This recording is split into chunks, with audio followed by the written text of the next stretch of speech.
Сәлем достар, сіздермен бірге мен Малика. Менің арнама қош келдіңіздер. Бүгін біз сіздермен мантоваркаға пісетін пряник жасаймыз. Ендеше кеттік. Ол үшін біз 2 жұмыртқаны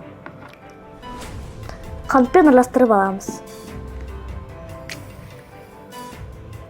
Қант ерігенше миксерлеп аламыз.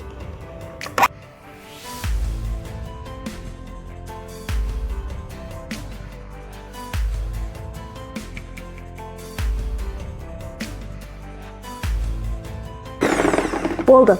Енді біз оның үстінен майымызды қоямыз. Менің майым сары май. Үстінен 2 қасық бал. 2 үлкен қасық.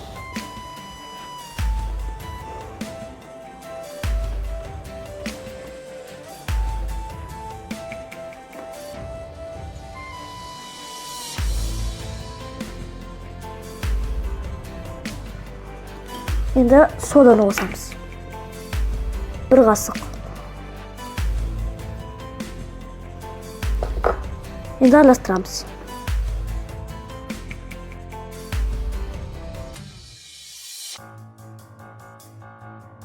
Енді ұнымызды салып қамыр жасап аламыз. Бірінші мен ұнның жартысын саламын.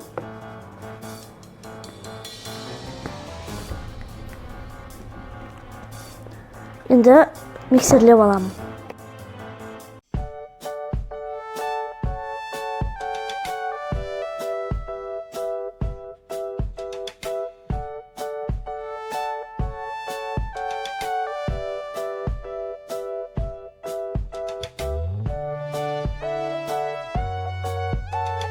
Енді құрт сияқты шарикті жасап аламыз.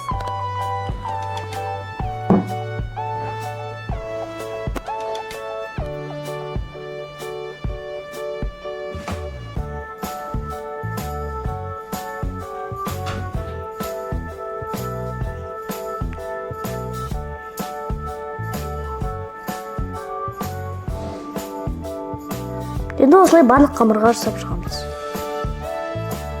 Мінекей біз бәрін жасап алдық, бізде 20 штук шықты. Енді біз оны 30 минут буда пісіріп аламыз. Мінекей достар, біздің буға піскен пряникіміз дайын. Қараңыздар, өте әдемі болып пісті. Егер де сіздерге менің рецептім ұнаса, лайк басып арнама жазылыңыздар. Және де осы пряник туралы комментарийға пікір қалдырыңыздар. Мен оны міндетті түрде оқимын. Сау болыңыздар, ас дәмді болсын.